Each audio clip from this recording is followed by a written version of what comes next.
Hola, ¿cómo están? En este video vamos a aprender acerca de los conjuntos numéricos.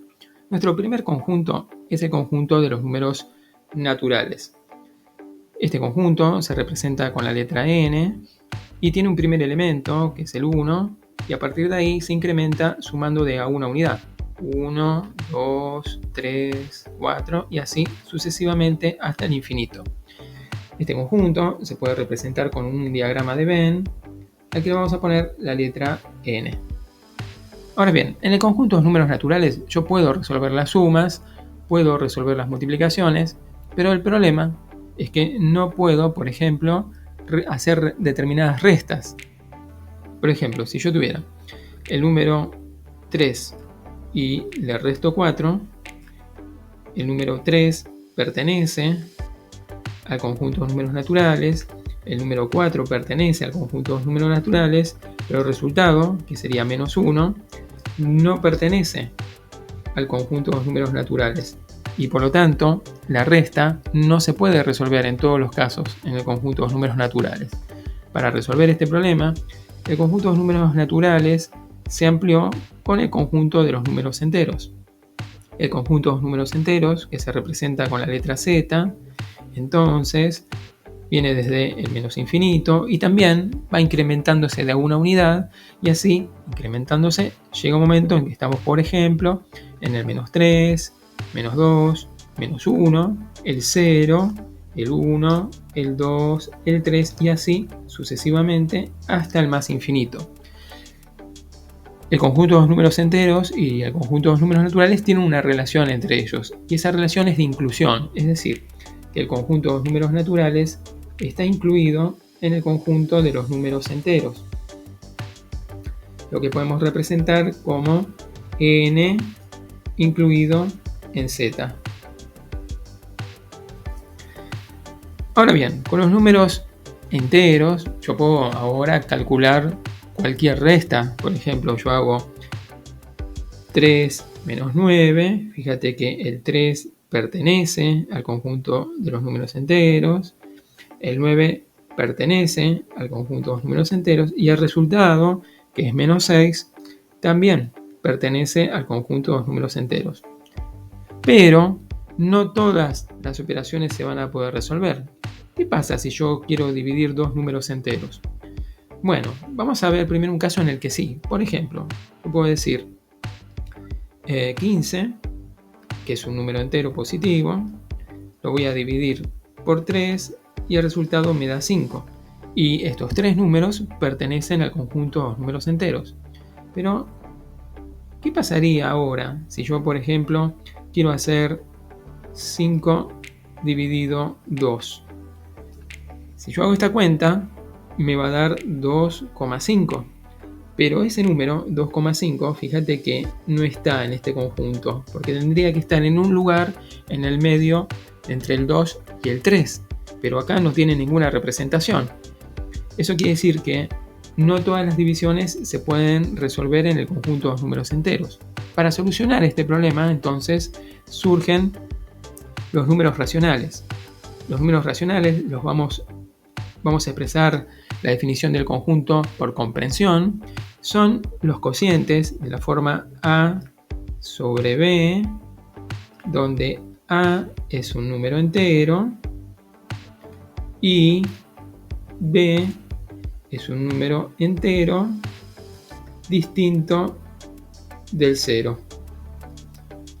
Entonces, esto es muy importante porque vos sabés que no está definida la división por 0. Por eso es que es necesario limitar el conjunto del cual el número b puede tomar valores y tienen que ser los enteros menos el 0. Y en este caso, los números racionales sí nos van a poder ayudar para resolver las divisiones que necesitemos hacer.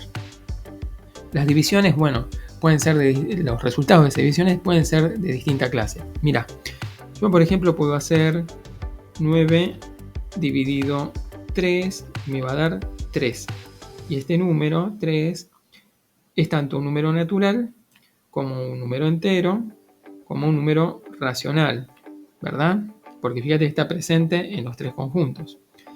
También puedo hacer, por ejemplo, menos 12 dividido 6 y como resultado me va a dar menos 2. Y el menos 2 es un número que es entero y que es racional. Pero fíjate que no es un número natural, porque el conjunto de los números naturales, n, no tiene números negativos. Por otra parte, puede darse otro cálculo que yo necesite hacer, que es, por ejemplo, cuando yo tengo el número 1 dividido 3. Esto es solo un ejemplo, podría ser otro, el número que esté en el numerador. Entonces, el numerador es la parte de arriba, o sea, el 1 se le llama numerador y al 3 que está abajo se le llama denominador. Cuando yo resuelvo esta cuenta, me va a dar como resultado 0,3333 y si sigo podría agregar 3 hasta llegar al infinito. Entonces, para no escribir hasta el infinito, porque no me alcanzaría el tiempo, lo que se hace es colocar al final unos puntitos suspensivos que nos indican que ese último número se repite indefinidamente, ¿no? Ahora, ¿hay una manera más breve de expresar esto? Sí, esto se puede expresar como 0,3 y se agrega un sombrerito para indicar cuál es la parte del número que se va a repetir infinitamente. Entonces, fíjate, este resultado que obtuvimos, 0,3, es lo que se llama número decimal periódico. Es la representación decimal periódica del número fraccionario 1 sobre 3, que es un número que pertenece al conjunto de los números racionales. Bien, dicho esto, podemos revisar a qué conjuntos pertenece. Y fíjate que el 1/3, que es el 0,3 periódico, es un número que pertenece al conjunto de los números racionales, pero no pertenece a los enteros y tampoco pertenece a los naturales. ¿Notas acá la diferencia respecto al problema que teníamos antes con los números enteros al querer calcular una división? Bueno, ahora, revisemos un poco la definición de inclusión. Dijimos que el conjunto de los números racionales vino a ampliar al conjunto de los números enteros para que nosotros ahora sí podamos calcular las divisiones. Entonces, la relación que hay es de inclusión, es decir, los números enteros están incluidos en el conjunto de los números racionales. Y si lo queremos representar con un diagrama de Venn, lo representamos de esta forma y agregamos acá la letra Q. Ahora, prestemos atención a esto. Nosotros dijimos que el conjunto de los números racionales nos daba, entre otros resultados, números que tenían infinitas cifras decimales periódicas, es decir, que se repetían. Pero, a ver, ¿te suena que hay números que tienen infinitas cifras decimales no periódicas? Bueno, seguramente que el número pi te debe de sonar, un viejo conocido. Seguramente que en la escuela secundaria lo viste o lo estarás viendo, y este número es muy frecuente cuando uno quiere calcular, por ejemplo, el área o el perímetro de círculos o circunferencias. Entonces, fíjate, este número por ahí lo conoces como 3,14, ¿verdad? Pero en realidad este número continúa y tiene infinitas cifras decimales no periódicas, es decir, que no se repiten. Entonces, este número pi no pertenece al conjunto de los números racionales, porque es un número irracional. Y hay otros casos, por ejemplo, está el número e, que se utiliza mucho en el cálculo diferencial o el cálculo integral, esto se lo ve en análisis matemático, que también es un número que tiene infinitas cifras decimales no periódicas, o sea que el número e no pertenece al conjunto de los números racionales. ¿Y cómo solucionamos este problema? Porque vas a ver que tanto el número pi como el número e van a aparecer muy frecuentemente cuando vos hagas cálculo, por ejemplo, cálculo financiero o quieras calcular interés compuesto y demás. Ahora, ¿cómo logramos solucionar este problema para poder trabajar con ellos? Porque hasta ahora no está incluido en ninguno de los tres conjuntos que vimos. Bueno, bien, si vos tomás el conjunto de los números racionales y le unís a él el conjunto de estos números que son irracionales, lo que vas a obtener es el conjunto de los números reales, que lo vamos a denotar con la letra R.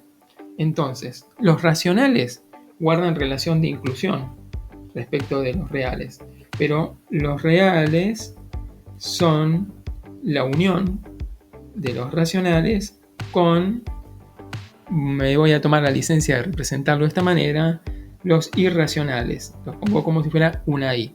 La notación con la letra I no es usual y en los libros de matemática, digamos, universitarios, por lo general no se lo representa como una letra I. Esto es más común en la secundaria.